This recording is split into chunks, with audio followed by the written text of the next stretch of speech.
It's not like us on the Motor Show to drone on with tales of the past, recounting the history of the cars we look at.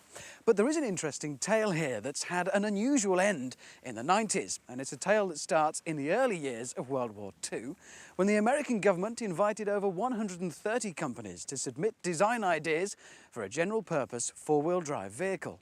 A tough challenge, and one met by a company called Willys. They came up with a vehicle that was famously referred to by President Eisenhower as an absolutely essential tool used to win the war.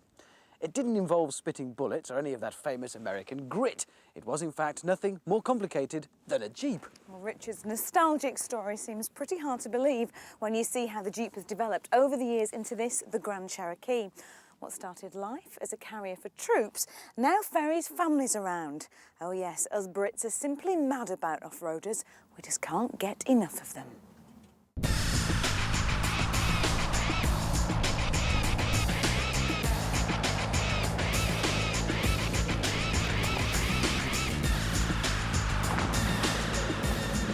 As well as the Cherokee, there are other off-roaders designed to offer comfort and sophistication, rather than the characteristics needed to win a war.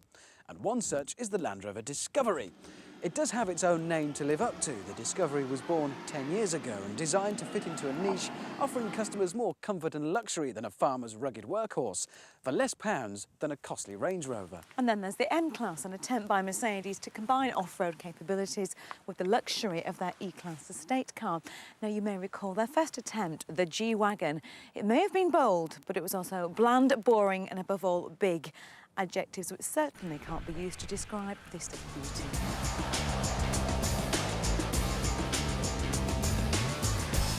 Any modern 4x4 has to be capable of tackling more than just the school run, even if it's never actually going to. Should you or I put it in a tight spot, this particular Grand Cherokee is actually wearing specific off-road tyres, and it also has what Jeep claim is one of the most sophisticated off-road 4x4 traction control systems in the world. It'll deliver torque to whichever wheels are gripping, even to just one, if that's the case, which it could be. And knowing Land Rover's reputation, it's hardly surprising that the Discovery has a fair few high-tech gadgets of its own. It comes with permanent four-wheel drive and ETC, otherwise known as electronic traction control. Now, this rather clever system detects which of the four wheels have got grip when you're on any tricky kind of road surface. And it sends the power from the engine directly only to the wheels that do have grip. Very clever, and makes sure that you keep on going in even the trickiest of situations. The Discovery also features Land Rover's very own hill descent control, which, well, it does exactly what it says. Let's give it a go.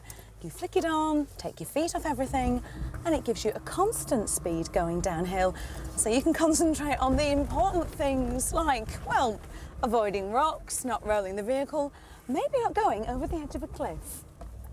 Which brings us to this, the Mercedes M-Class. It's physically the lowest of the three of them, so it offers the least ground clearance, which will, I suspect, encourage owners to steer clear of the really rough stuff. Mercedes have fitted the M-Class with a system that detects when a wheel is starting to spin and applies the brakes to that wheel.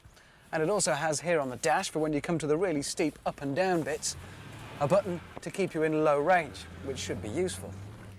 So what about the other things that you look for when buying a new vehicle? Little things like practicality and comfort.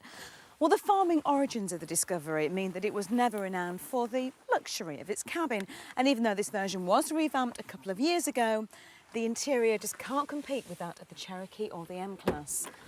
In fact, you can probably find some Tonka toys that have had more thought put into the interior than this one. Given that most off-roaders are bought for styling reasons, the M-Class is remarkably lacking in off-roader styling cues. Personally, I think it looks rather smart. Start to look a little more closely, and you do begin to see that perhaps the build quality and the fit and finish isn't quite there. The only bit that I do really like, and that perhaps is a little bit off-road, are the cup holders. They're the most substantial cup holders I have ever seen.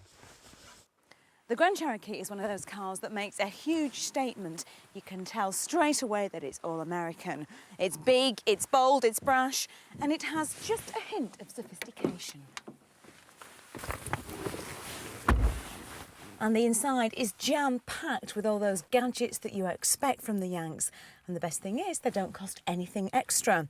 The leather seats, air conditioning, cruise control, The lovely wood, like it or not, it all comes as standard.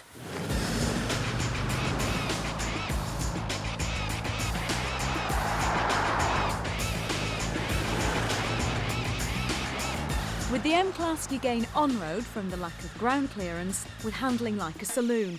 It's just a pity about the build quality. While the Cherokee gives a good account on both and is the best compromise. As well, it has all the luxuries that you'd expect.